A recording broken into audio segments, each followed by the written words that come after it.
I don't know, an hour going to be enough? Probably not, but we've got him again this week, and I'm glad he's here. Of course, session is done at the Capitol, and we've got Representative Jeremy Munson in to discuss.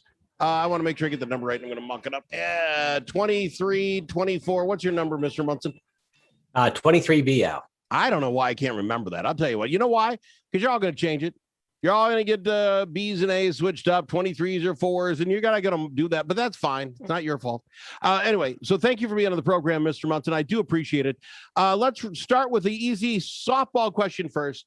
How do you think the session went? I think it was an embarrassing session. I really do. I mean, we didn't get hardly anything done. We ended the session instead of going till midnight on the last day that we're constitutionally able to be in session. We just adjourned it, 1 PM and went home without passing it. Drive safe. Okay. Yeah. Well, if you can't get it done in 5 months, you're not going to get it done in the last 4 hours. Yeah. I mean, because we're constitutionally required to adjourn, the powers that be, the head of the House, the Senate, and the governor have realized that if they can just dig their heels in and not come to a budget agreement in time, then the legislature convenes without a budget in place. We run out of money at the end of June. So they have now full decision-making authority on putting everything together, rewriting all the legislation, and then bringing us back on June 14th for a one-day special session where they can cram everything down for past this or the government shuts down. Well, I want to say I read this in the Star Trib, but if I did, it was because it was on your Facebook page. But basically, the Star Trib said this was probably the least transparent session we've ever had. And it said, obviously we're blaming COVID, but in reality, a lot of the bills didn't go through the regular old process of having a committee here and then a committee there where people can go, even if it's via the Facebook Zoom thing, and have input. There was very little public input on a lot of this, wasn't there? Yeah, that's right. I mean, just based on everything being in Zoom, there was very little public input. People weren't allowed to come to the Capitol in groups of hundreds or thousands like they normally do. And as with all sessions, when a House passes a bill and the Senate passes something remotely similar, they create a conference committee where they can try to hash out differences. And during that conference committee, where there's only a few legislators there, legislation can be slipped into that conference committee report, which is really the compromise. And they can slip in stuff that's never been heard in committee, that's never been publicly vetted. And sometimes it's just deleting existing statute, deleting law. And then this thing comes back to the House or Senate floor with just, an hour to read it. And people don't understand what's in the bill. And this is how bad legislation becomes law. Let me ask you this, just inside baseball, when you send bill number 1 and Senate has a similar bill and it goes to that conference committee, and then folks start throwing stuff in or taking things out, when you get that bill back, is it just highlighted a lot of little Post-it notes on there so you can see what the changes were? Or you got to start from page 1, read down, and hope you catch that they deleted the period or added a comma and it changed the whole meaning of the bill? How do you know without reading every word? And then who can not fall asleep doing that? Yeah, you really can't see the differences. You get a conference committee report which shows the new language, but it doesn't show necessarily what was changed. You have to really be watching every single conference committee meeting, and they alternate. The House runs one, then the Senate runs the next one, and they can go for days. Like the Public Safety Committee, they've been meeting many times, and every day there's a new comparison report on what's been agreed to. So it's tough to follow along. And so if you're following a piece of legislation out there and you're concerned, like we had 1,000 people at the Capitol yesterday concerned about removing the parental exemption for the vaccines if they don't want to have their kids vaccinated, just because the session's dead doesn't mean it's not going to be slipped into some bill coming on June 14th. I want to talk about that bill in particular. What I want to ask you going into the break, and we'll do that bill next, is this idea that is it because legislators are all just trust us? Is it purposeful to hide stuff, or is it just, well, we're not going to do you wrong, trust us? Because like you say, nobody can take off all the days they'd have to sit through all the Zoom meetings and watch all the conference committees to hear all the bills. And I presume you can't get a hard copy. So I'm presuming they're putting it online so people that aren't that interested in whatever the bill is, that they're following along, they can keep up. How does anyone expect the public to have a clue until it's out? Well, that's the point of the lack of transparency. I mean, lobbyists and special interest groups will find the person who's on that conference committee and get them to submit a change. And not everyone knows all the details of the change, or it's just deleting one, a repealer that repeals one law, and we don't know why this is happening, or striking But one you word. didn't of the answer law. my question. Is it just because we should just trust you all so much, or is it that there's some purposeful shadows over this so we can get things done that we'd like to get done? I think leadership wants to get stuff done without complicating things and having everybody else know about it. All right, fair enough. We go to break. We're going to talk about this masking, this getting shots for your kids, and why would you have anything to say about it? I don't have any idea why you'd want to know. And I also want to talk about the new Republican Party. There've been some changes, as I've read. We'll talk about that coming up. All right, we've got none other than the Representative Jeremy Munson on the line, and I thank you very much for doing this for us, wrapping it all up. Just real quick, I saw somewhere on the Facebook or something, that's where I get most of my news. Representative Mortenson's no longer in the new Republican caucus. Is that good news, bad news? What's going on there? Yeah, I mean, Representative Mortenson has been, learning the legislative process pretty quickly in St. Paul. I think more than any other legislator, he probably goes directly to all the nonpartisan researchers and revisers to write legislation directly, and hasn't really been using our caucus staff. So he's really an independent guy, and we're a different caucus. We don't, tell people how to vote. We're all very independent, and so he's going to be caucusing by himself and have staff for his own district. He's pretty good at getting his word out. I don't know where I liked it or whatever, but I get a lot of messages from him. So he is out there trumpeting what he believes. So, okay, let's do this. For some reason, you and I don't know, a few thousand people at the Capitol the other day seem all upset that the government just wants to be able to give shots to your kid at school and not tell you about it. And what is it into your business anyway? I suppose you're one of those hands-on hover parents, and that's why you don't want that going on, right, Mr. Munson? Yeah, there was a piece of legislation introduced that repeals an existing exemption from kids being vaccinated. So if your kids can't be vaccinated because they're one of the millions of Americans that have an allergy to a vaccination, or another family member has had an adverse reaction and they've had injury or death because of a vaccine, doctors can write a note saying that this child doesn't have to be vaccinated in order to go to school. The other exemption is if you're a parent and you say, I just don't believe that my child should have this at this time, maybe when they're older. But that's an exemption that's allowed by law, and someone wrote legislation to remove that parental choice exemption. What am I missing here, Representative? I'm sorry, I jump in. I don't consider myself this libertarian. I really don't, but evidently I fall in this category. Sometimes I call myself more of a constitutionalist. Tell me what in the world, and I think it was William St. Mary, the legal college up in St. Paul today came out and said, you have to be vaccinated, you want to go to school here. What the heck am I missing? This thing hasn't even been approved by the FDC yet.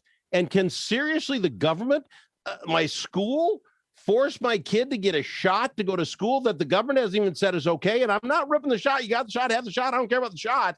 But you can't tell me in America that the government can make you take a drug that they have yet to approve. Am I nuts? Well, you're certainly right to say that that they can't force this if it has only emergency approval status. But once it's been approved, and that could be pushed through, by the Biden administration, the U.S. Supreme Court has ruled that the government can forcibly vaccinate people against their will. It's a 100-year-old case, and that was decided long before there were 100 different vaccines for stuff where you have to look at the number needed to treat. You might need to treat, 50 people to save a life on certain, really important vaccines. Some you got to treat 10,000 people just to prevent somebody from getting sick. You have to decide what the risk is for each one. So that may be challenged again. Are you saying that if the government, if Biden says, okay, no, the FTC, you're good, it's a good vaccine, we're good. We've got a whole year under our belt now, so we know. Sometimes it takes more than that just to get a vaccine out, but we're going to go. We're good. That the federal government has the right to put that in your kid? I find that hard to believe.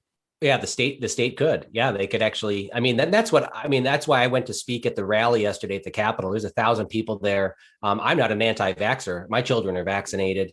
I support vaccine development, but I recognize that many people have been hurt or injured, and where there's a risk, there has to be a choice.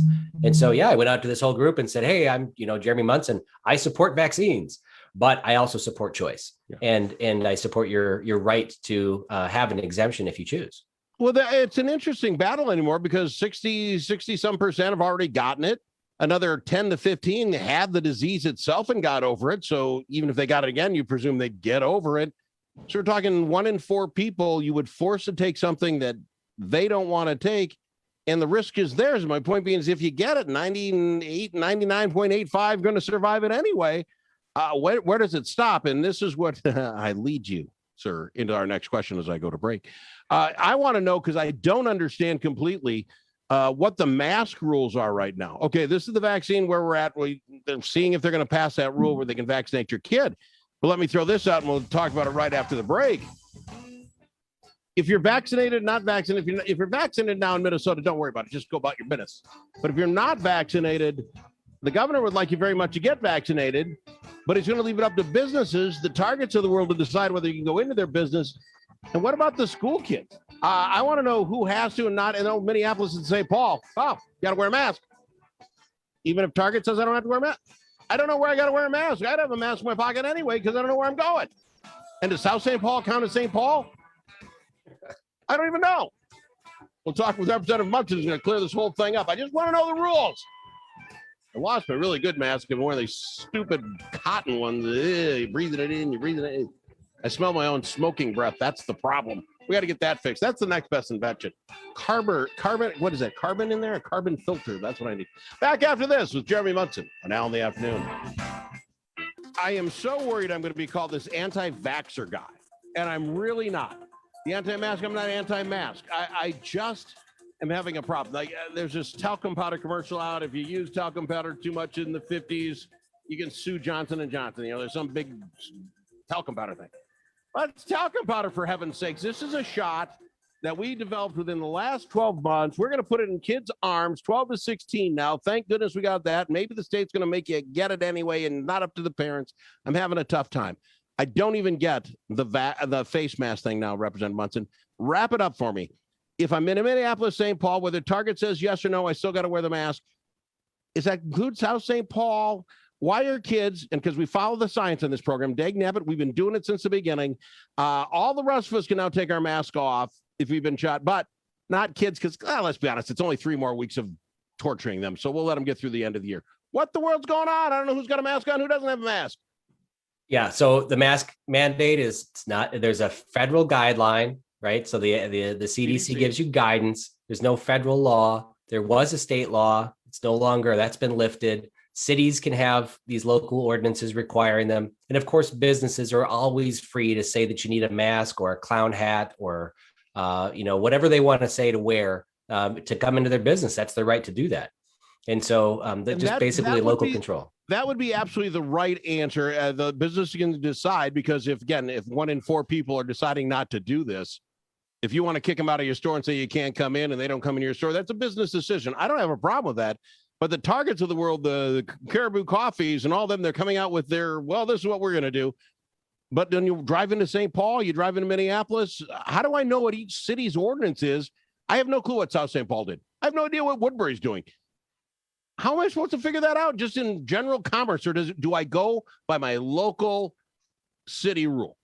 That's the only one I know. Look, based on all the shootings that have happened in the last couple of weeks, I would just recommend staying out of Minneapolis and St. Paul altogether, and then you don't have to deal with it. It's a very good point, to be honest with you. But you get my point. It's just so confusing now. And then this idea that there are evidently a lot of folks still wearing masks, even with the shot, because there's a comfort level. We're scared enough. We want to wear it. Fine, go ahead. But I also think that if you get to a business saying, wait a minute, are you vaccinated? They start asking your health situation going into the store. There's got to be a HIPAA law, because the next thing is going to be, have you ever had tuberculosis? You can't come into my store. I need to see you. You know what I'm saying? Where does this stop? And it's starting, the COVID virus isn't the end all disease all. Yeah, and that's why the governor said he doesn't support vaccine passports, and I 100% back him on that, because you start getting too personal. It's just basically right now, if you haven't been vaccinated and you are around someone who's vulnerable or has major underlying health conditions, wear a mask or go get vaccinated or stay home. Don't put your loved one at risk. See, I'd agree with that. And I give the governor credit. People think I don't do this on the program, but I do. When the CDC came out and said, okay, if you've been vaccinated, now you don't have to wear the mask unless you're in a really tight quarters. Whatever, they came out with their deal. I literally thought right away, oh, wow, what is the governor going to do? Right? Because we had July 1st as our exit goal. What is he going to do? And I thought he did the only thing he possibly could do. We're not going to get in the business of deciding who's got a mask or not. He put the big, I call it the Lutheran squeeze play on, guilt trip you a little bit and say, hey, if you're a good Minnesotan, still go get the shot. I don't blame him for that. My mama does it all the time. But my point being is that's the way the government should have done it. We really want you to do it. We're spending millions of dollars to try to get you to do it. What are your thoughts on Ohio playing $1 million lottery scam to get you to do it, or offering up a full ride scholarship to the University of Ohio? If you got your shot, you get in. I'm not sure I want that. That can't be the way you do public health. No, I thought it was bad enough when they were offering free donuts, a free beer, or a stupid dessert at White Castle, which is the last place I'd go for getting your shot. But, doing this lottery thing, I think you're really targeting, economically challenged people and people that are bad at math. And that's wrong. That's wrong. You got a better shot of winning the lottery than dying of the COVID. I mean, it's just a strange way of playing the game. That's all I'm saying. So you're against that. So I don't think we'll be getting much of that out of the state of Minnesota. Again, the commercials are funny enough to me, how much we spend in advertising on this disease front. Yeah. And I guess I got to give Walz props too. He had an opportunity when the CDC came out with new guidance to change his executive order to say that only people who were vaccinated didn't have to wear masks, and he did not go down that route. And I'm thankful for that, because that would have caused pretty much a civil war in Minnesota.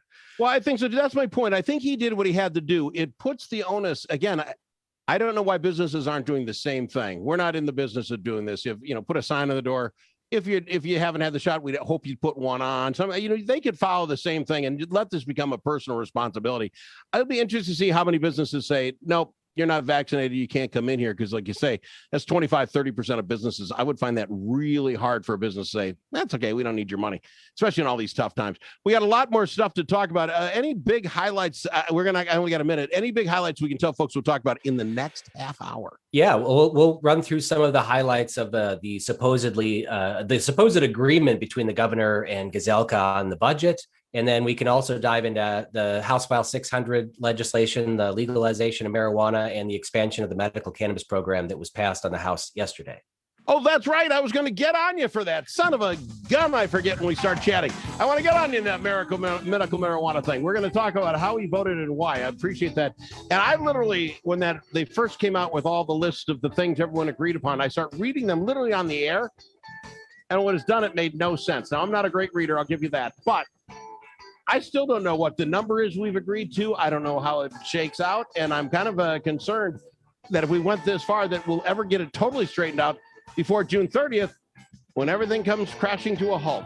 Representative Jeremy Munson's on the line. He's going to fill it in for us. And when we walk away, we're all going to be much smarter. This I know. Representative Munson, thanks for being here. Back after this on Al in the Afternoon. That be me. I appreciate you joining us. It's Al in the Afternoon. We've got Representative Jeremy Munson on the line, and I'm looking to put the squeeze on him because we had you on the other day, a week ago, talking about the medical marijuana bill. I think you and I agreed on a lot of stuff. And again, I'm Mr. Libertarian. I'm really not. Mr. Conservative guy, maybe. But I'm okay with expanding medical marijuana in the idea that a doctor has to write you a prescription if it fixes, you got the cancer. Yeah, to me, it's, opioids. I don't have any issue if a doctor says you got to have it. I say that I don't want to be California, where if you get a headache, you'll find a doctor says, well, you should be on marijuana the rest of your life. And I'm not for that. I'm also for the idea that if you're going to have medical marijuana, and we do, I think you have to have more than 5 dispensers for it across the state, because guys in my neck of the woods got to travel an hour up and an hour back just to get their marijuana that they're allowed to have at a medical marijuana place. Why is it so hard? Let the local pharmacy sell it for you. So I have some room to wiggle in my marijuana stance. But Representative Munson, you voted for it. Yeah, that's right. Well, so House File 600 came to the floor last week, which was, it covered a lot of grounds. But I lived in California back in the 90s, and we voted to legalize medical cannabis in 96.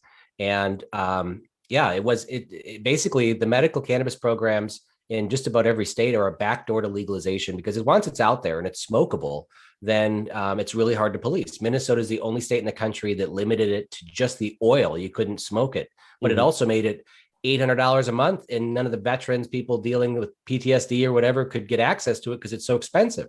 And there's only a few dispensaries, and there's only 2 companies that are allowed by law to make it in Minnesota. So how do we solve that? We make it available in more places. We allow people to smoke it like every other state in the country. And we need to put a framework around it to police it and to keep it out of the hands of kids and manage all these other products. So that bill last week did all that. And then the Democrats also accepted my pro-gun amendment to protect gun owners, because anybody that uses cannabis lawfully in Minnesota, so by the law, breaks federal law and therefore loses all right to own their guns. And so this provision that they adopted actually protected gun owners. And so that was another reason why I supported the bill. We're doing it the right way. What passed yesterday was it was a Republican bill that just expanded the medical program to use a smokable, to be able to smoke marijuana, but put no guardrails around anything else, didn't address public safety concerns, didn't address employment law, all of the other things that we were working on for House File 600. So I voted against the bill yesterday, but that one that passed yesterday is the one that's going to become law. So they kind of did the backdoor to legalization, but didn't set up any of the structure to prevent it from getting to kids. And how do we expand access to it other than making it smokable and cheaper? Okay, well, you say this is going to become law, but I presume the Senate, run by the Republicans, is going to say no to this in the law. Are they not? They already passed it. They passed it almost unanimously. I think there's only one Republican in the entire Senate that voted against expanding medical cannabis to make it smokable. So that bill is what passed yesterday. It passed the Senate before it came to the House. It was a conference committee report. So now it's going to the governor's desk. He's going to sign it into law. Okay, but now, and I want to be very careful here. What you're saying, though, the same folks, the same 5 distilleries where you can get your stuff, they can now sell it in the leafy form, the budding form, the smokable form, but it's for the same people that were getting it before. They could get oil, now they can do this? Or does this open up the floodgates and say, I got a migraine headache, my doctor says you can have it. If I find the right doctor who will get very busy very fast, can write me the prescription and I'm in? Yeah, so doctors don't write prescriptions. Doctors certify that you have a qualifying condition. So if you have chronic pain or you have intractable pain, you find a doctor that can put you on the registry. That's what happens. And that's where we saw in California, where there were doctors that were willing to just put anybody on there. And so, yes, to answer your question, it's a backdoor to legalization. So yes. And they also yesterday opened it up to allow not just you to have it if you have intractable pain, but people that take care of you. I can go pick it up if I take care of you. And so you're allowing other people to buy it, not just the people that are on the registry. I don't know how this works with taxation and that sort of thing. Zero tax. no sales tax on it. Tax for everything, but we don't tax this. My point being, what keeps my next door neighbor who gets his okay to buy it from growing his own, and when it gets pulled over by the cops, like, oh no, it's medical. I mean, you can't tell medical marijuana from anything else in the leafy form, right? No, I mean, once it's been distributed, there's no way to track it. And that's why I've really argued that it's a backdoor to legalization. If we're going to legalize it at all, we need to put a framework around treating it as if it's for personal use and not just for medical, because that's once you get caught with a joint, you don't know where it came from. So that's something that was not addressed in the bill yesterday. I did vote against the bill yesterday because that and other provisions, but I support expanding the program, but we needed to address a lot of other things, especially gun rights, which was not addressed in that bill. But it didn't, and now it's going to be passed. The governor's going to sign it. All this stuff is getting done, but we're not getting done the work of the people. I'm sorry if you're into marijuana, go ahead, but I'm just saying that just seems weird this one got through. I want to give you plenty of time. I've got 4 minutes here. What did we get through? What was the agreement that the powers that be had? Because I read it. I can't even tell you how many billions of dollars it's worth and what falls in what category. I have no idea. And I read the quote unquote agreement. Yeah, to be very clear, there is no real agreement. It was it was like on the back of a napkin on figuring out what should go where. But there's nothing that's been sent to the revisers. Honestly, this was just to keep people from pestering leaders while they go on to, Memorial Day vacation. When we get back, they're going to sit and rewrite all the spending bills and try to target something that's been mildly agreed to. But this was not a policy agreement. And I believe that Republicans should be negotiating both spending and policy together so that we don't just give up this thing. But the most important thing in this agreement was that there's $2.8 billion from the federal government above and beyond what we collect, above and beyond what normally comes to us. And they agreed to give it to the governor, $500 million that he can spend basically how he wants, and using it in different things throughout the summer. And that's pretty dangerous, giving the governor this blank checkbook. It seems wild to me, but as long as they have this quote unquote agreement, I believe Senator Gazelka was putting his foot down only if he gives up the executive powers. Now, the mask stuff and that he gave up, but as I understand it, he didn't give up the executive powers for the money. Is the governor done with all executive powers then? We got this napkin agreement. Is he giving that up? No, the emergency powers were not part of the agreement, to the frustration of so many conservatives in the state. They want the emergencies to end. He got rid of the mask mandate, which reduces some of the pressure, but the eviction moratorium and a bunch of other things are still out there. We need to end his emergency so that he doesn't, next week, start the mask mandate again. Wow, that is quite interesting to me. Let's go to break. When we come back, you brought up, and I have my list, the rent moratorium. There's a train wreck coming, and no one seems to want to figure out. I don't know if there's a way to figure it out. We'll talk about it coming up next with Representative Jeremy Munson. I know Representative Jeremy Munson on the line with us, and I thank him for doing this. Things that I find just crazy to me, Representative, is in that fancy deal they came up with, they did make sure they get $12 billion for continued operation of the Minnesota Zoo. Thank goodness. Don't want the elephants to go bad. Don't get me wrong. I'm not anti-zoo. My kids were raised in a zoo. But we sit here and there's a moratorium on having to pay your rent, but yet the landlords had to pay the bill for the house or the apartment. They've been having to put that out. Folks that are in the rental apartments are stacking that rent up as if it's $1,000 a month, you're 18 months, and you owe $18,000 to your landlord when we decide you got to pay them. I read somewhere 26% minority, 9% to Caucasian folks are in that category of not having paid their rent. We're going to see 36% of the people kicked out of the market the day you guys say, giddy up and pay the rent. Because I'm telling you, no, those folks aren't putting money in a safety deposit box waiting to pay their rent. What are we going to do? This is the biggest train wreck coming out of COVID in my book, when you have that many people who can't find another apartment because they didn't pay the rent in the last apartment. Yeah, I would agree that it's one of the most pressing issues, but it's also important to know there's been many programs available to get people caught up on their rent. In other words, taxpayers paying for other people's rent. I know that there's been many tenants. I've had landlords contact me and say, hey, my tenant hasn't paid rent in 12 months. And I said, well, here's the link to the program. They call, they fill out all the paperwork, and then their tenant is denied because they make too much money. So there are a lot of people who are not paying rent, not because they don't have the income, but because they're choosing other things. They're buying flat screen TVs or whatever. And that, I mean, they're being sent letters to telling them not to pay rent. When you give them unemployment, and then you also, and that's insurance. I get it. You get it when you get let go. Then you throw on $600 a week for a while, and then you throw on $300 for a week for a while. You would think you'd be close to being able to pay the rent. But when you're told you don't have to pay the rent, I'm sorry, flat screen TVs become a priority because I want one.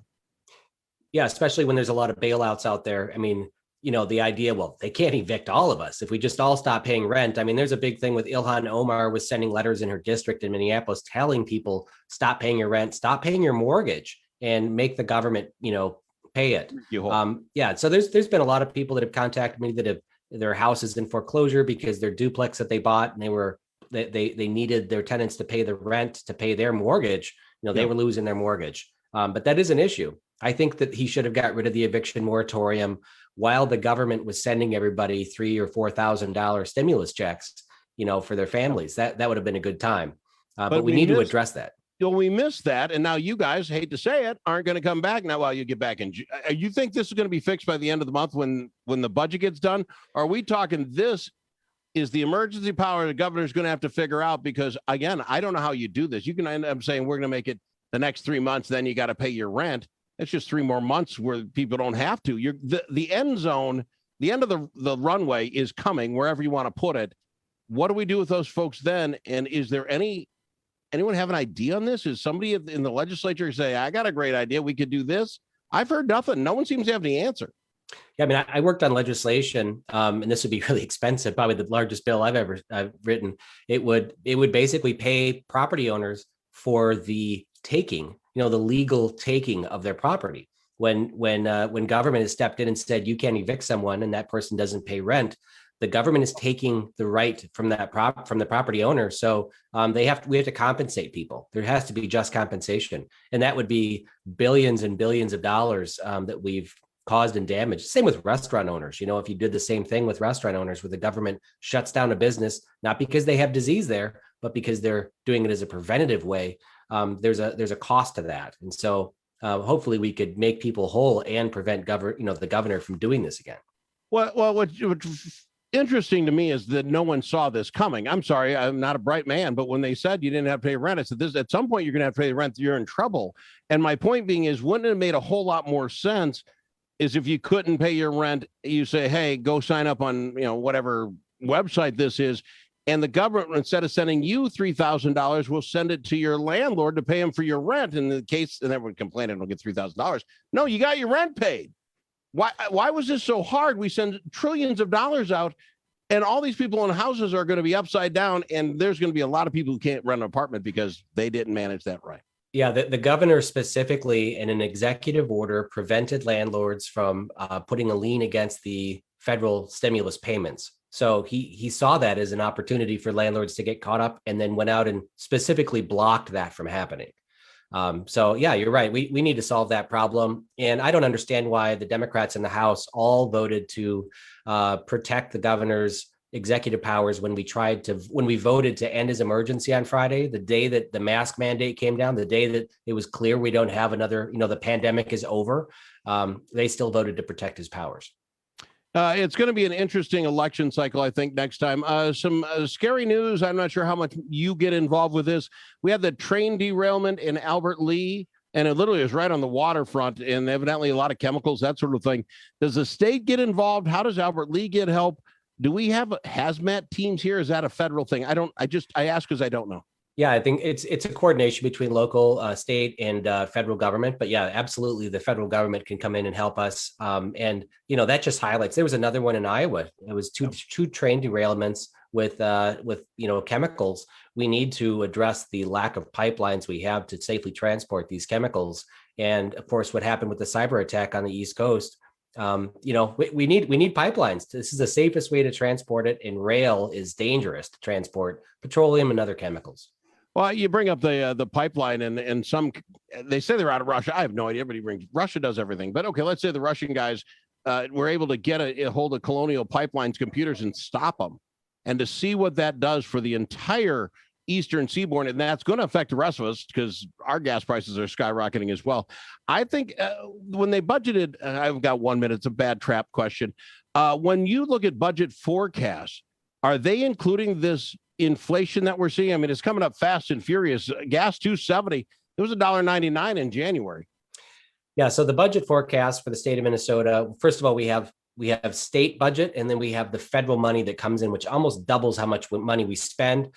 There's an automatic inflator that goes on. Now, I've been critical of that because it basically means that when we start our budget negotiations for the next 2 years, it starts at the automatically inflated 4 or 5% increase, but it has traditionally been way above inflation, about 4 or 5 times inflation. So now it's still well above inflation.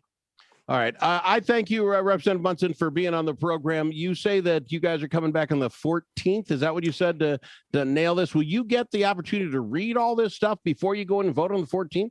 I will likely get possibilities of what may be coming up, but if it happens just like other years, we will not know until the very last minute, and then we'll likely to have not enough time to even read the legislation before we vote. But I will be reaching out to constituents to talk about some possibilities that are coming as we hear which bills they're serious about adopting. Do you believe that they will have something on the table for 14th to be voted on, or do you think there's any chance the government shuts down on the 30th? Will it be one of them lights only job errors and we just keep moving down in the summer?